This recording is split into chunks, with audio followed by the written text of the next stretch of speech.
This week, major breaking news in the online poker world. Also this week, patience does pay for one Louisiana player. And later on the show, we welcome Justin Seven, the man who can when dealing with your disputes. Hi, I'm Natalie Rydstrom with this week's SBR Industry News Update, reporting for sportsbookreview.com. Firstly, in breaking news, there appears to be some seismic change afoot in the poker world. And it looks like it's great news for account holders at Full Tilt Poker who have outstanding balances. A proposed acquisition of Full Tilt Poker by Group A Bernard Tapie recently fell through, but recent rumors on message boards and in the Twitterverse appear to be indicating that PokerStars will be acquiring Full Tilt Poker and paying all outstanding balances in full.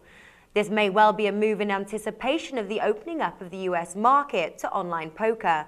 And in any case, if the rumors are true, it is great news for the players who are owed money by Full Tilt Poker.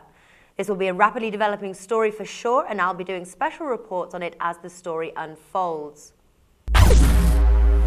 In other news, sportsbetting.ag, rated D+ by SBR, reversed its position in the $16,000 winning dispute, which was initially reported by SBR on March the 26th.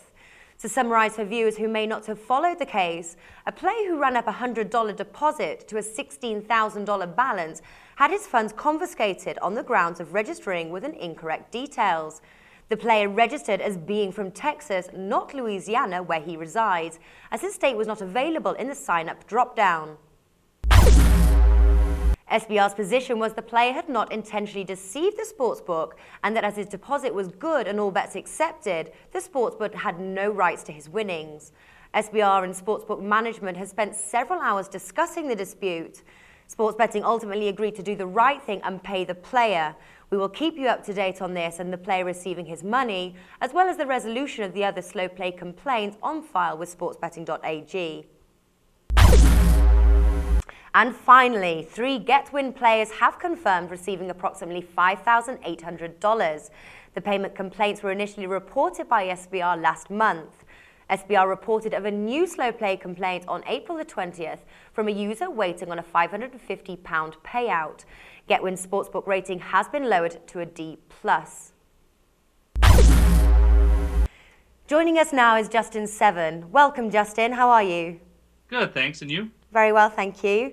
We were talking earlier about a Bet24 play dispute, which was rather interesting. Please could you expand on this for our viewers?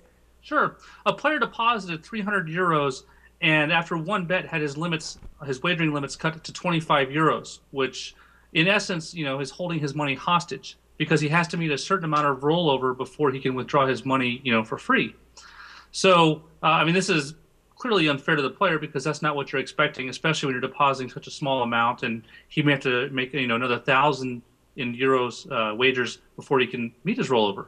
So in situations like that, we suggest that the book waive the rollover and just pay the player and get rid of the problem.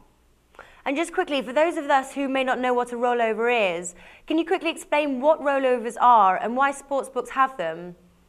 Yes, when a sportsbook gives a bonus or even accepts paying the fee for a money transfer, they do it with the expectation of making money on a player's wagers. If a sportsbook is offering 110 pricing, they expect to hold 4.5% of every dollar that's wagered. So if you make $100 in wagers, their expected profit's about $4.50.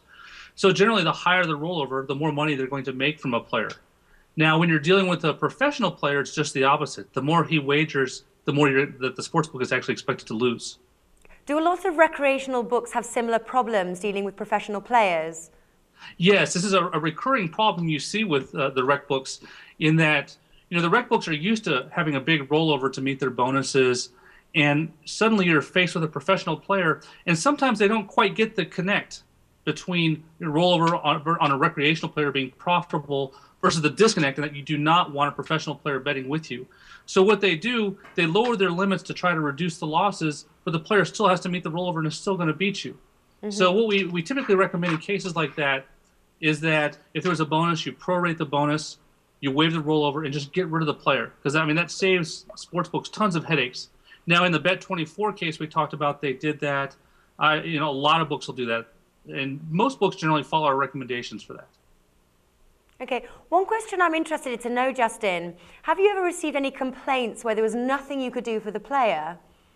Unfortunately, this happens sometimes, especially when we're dealing with F-rated books. In the last week, we received payout complaints for Casineto and 105 VIG. Both players requested money. There's no way we can get them paid because the sports books are broke. Okay, thank you, Justin, and thank you to you for tuning in. I'm Natalie Rydstrom, reporting for Sportsbook Review.